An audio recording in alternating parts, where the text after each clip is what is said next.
Hii ni Dira ya Dunia kutoka idhaa ya Kiswahili ya BBC. Mimi ni Roncliffe Odit. Taarifa yetu kuu usiku huu. Serikali ya DRC yasema imepokea vyema hatua ya Marekani ya kumwekea vikwazo rais wa zamani Joseph Kabila kwa tuhuma za kuhusishwa na kundi la M23.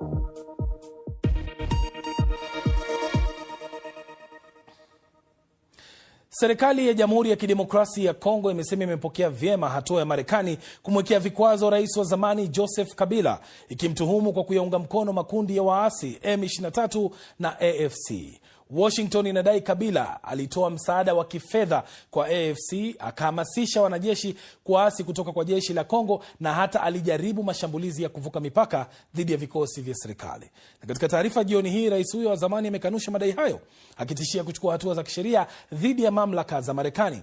Ofisi yake imesema, na hapa ninanukuu, uamuzi huo hauna uhalali, umechochewa kisiasa na unatokana na shutuma zisizo na ushahidi.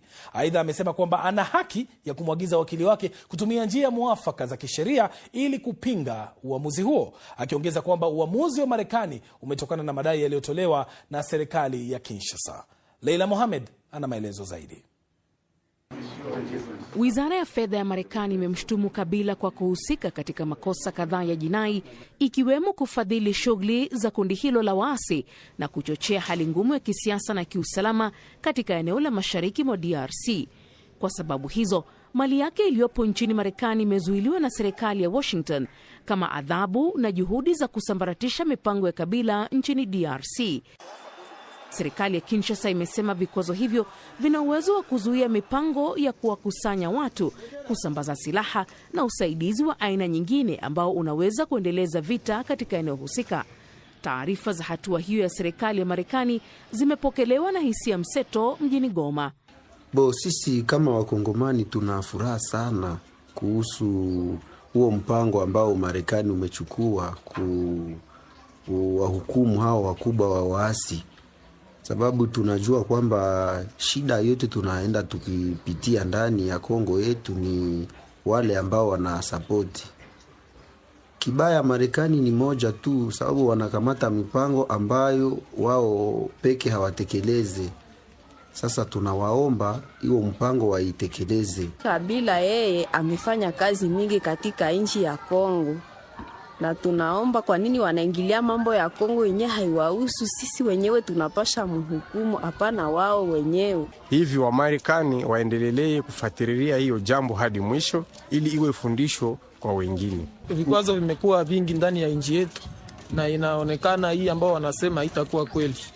Sisi tunataka amani katika nchi yetu.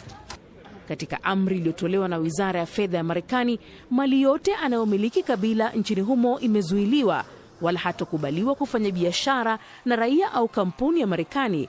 Benki nchini Marekani zimekatazwa kufanya biashara na Kabila wala yeye kufungua akaunti mpya.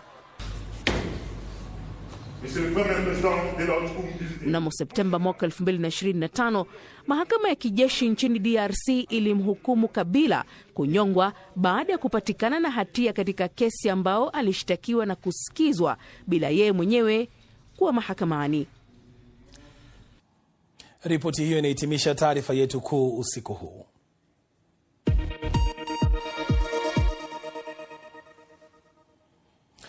Sasa leo tarehe mosi ya mwezi Mei, dunia imeadhimisha siku ya wafanyikazi. Tuanzie nchini Tanzania ambapo Rais Samia Suluhu Hassan aliongoza sherehe za mwaka huu katika mkoa wa Njombe, kusini magharibi mwa taifa hilo. Rais Samia amesema kuwa fedha zinazokusanywa na serikali kwa sasa zinaelekezwa katika ukarabati wa athari za matukio ya Oktoba 29 mwaka jana. Hakutangaza nyongeza ya mishahara mwaka huu, akisema kuwa juhudi za serikali kwa sasa zimejikita zaidi katika kurejesha hali ya kawaida kufuatia athari zilizotokea baada ya uchaguzi mkuu, ambapo Mheshimiwa Waziri Mkuu anaendelea kujibu maswali. Ndio sababu TUCTA mwaka huu wamesema, Mheshimiwa, wewe chapa kazi tu. Mwaka huu tutafunga mkanda, tutakuja kukudai mwakani. Na mimi nikawaambia mwakani, ikiwa tutachapa kazi na uchumi utakuwa kwa kiwango kinachoridhisha, tutakuja kuangalia na mwakani. TUCTA oye! Wafanya kazi safi. Nchini Kenya, sherehe za mwaka huu zilifanyika katika jimbo la Vihiga lililoko magharibi mwa taifa hilo. Maelfu ya wakazi wa Vihiga na wafanyikazi walihudhuria sherehe za mwaka huu zilizoongozwa na Rais William Ruto. Katika hotuba yake, kiongozi huyo ametangaza nyongeza ya mishahara kwa wafanyikazi kufuatia ombi kutoka kwa muungano wa vyama vya wafanyikazi nchini Kenya, KOTU. Kenya hoye! Nina furaha kutangaza nyongeza ya 12% ya mishahara ya jumla na nyongeza ya 15% ya mishahara ya kilimo. Sasa raia katika mataifa mbalimbali wameadhimisha siku hii kwa maoni mseto. Baadhi yao, hususan wale kutoka sekta isiyo rasmi, wanasema hakuna haja ya kusherekea siku hii, huku wengine wakitoa wito kwa waajiri kuongeza mishahara na pia kuboresha mazingira ya kazi. Tuelekee Kilifi, pwani ya Kenya, ambapo mwanahabari wetu Ahmed Bahaj amezungumza na baadhi ya wananchi. Leo hapa nipo katika soko la Oloitiptip kutoka kaunti ya Kilifi, na nataka tuzungumze na baadhi ya wafanyikazi ambao kwa wengine ni sherehe, lakini kwa wao bado wanafanya kazi kutafuta riziki. Hebu tuwasikie. Ninalia, machozi zinarudi ndani badala itoke nje. Kwa hivyo hakuna kitu naweza kukuambia nafurahikia, na hakuna kitu naweza kukuambia eti kuna kitu nzuri nimeona kwa mama mboga. Hakuna, maana tunalia kukucha, tunakoma na watoto, upande wa shule tunalia, upande wa hospitali tunalia, upande wa biashara tunalia. Sasa ni nini tutajivunia? Kwa upande wetu leo siku ya Labor Day haitufaidi. Kwa sababu gani? Maisha ya Kilifi yamekuwa magumu.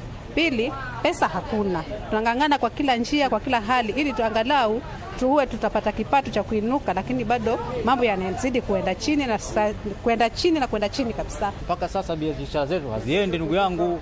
Tunateseka bwana. Umeelewa? Kwa hivyo suluhisho unaona pendekezo lenu lipi? Kwa hivyo pendekezo ni huyo Ruto bwana, hili Labor Day aseme vitu vipungue bei ya mafuta ishuke. Ni kweli uchumi umekuwa mgumu, maisha yamekuwa magumu, biashara imekuwa ngumu. Hata ukiangalia hapa kina mama wote wameweka bidhaa, lakini watu hawaji. Kwa hivyo ile ukweli ni kwamba hakuna pesa ambazo zina circulate. Hatujui hizi pesa zinaenda wapi. Uchumi tunasikia bajeti yake ni kubwa in trillions, lakini sisi watu wa chini hautufikii. Sasa sisi watu tunafanya na hotels, tunategemea wageni, tukipata wageni ndio na sisi tumepata. Kwa nini wageni hawaji? Wageni hawaji kwa sababu ya maisha yamekuwa ni magumu, pesa hazipatikani, wageni hawezi kuja tena holidays. Maisha kwa yule ambaye ameajiriwa anangojea kulipwa mwisho wa mwezi yamekuwa magumu, kwa sababu kila uchao hali za kodi zinapanda. Hivi sasa kuna watu ambao 35% za mshahara wao zinaenda serikalini kama kodi. Sisi tunategemea sana middle class, na wale middle class wamefinywa kwa sababu ya labda high taxation na nini, inatuathiri sisi watu wa chini zaidi, kwa sababu wale middle class ile purchasing power wao inaenda chini. Unaelewa? Ile pesa inaenda chini, hawezi kuja kwetu sisi chini hapa kuja kununua vitu. Kutoka hapa Kilifi ni hisia mseto kwa wakazi wa hapa, wengine wakiendelea na sikukuu ya Labor Day, lakini wengi wao wakilalamika kwamba hali ya uchumi imekuwa ngumu, hali si shwari, mifuko imetoboka, inakuwa vigumu kuendesha maisha yao, na wangetaka serikali izidi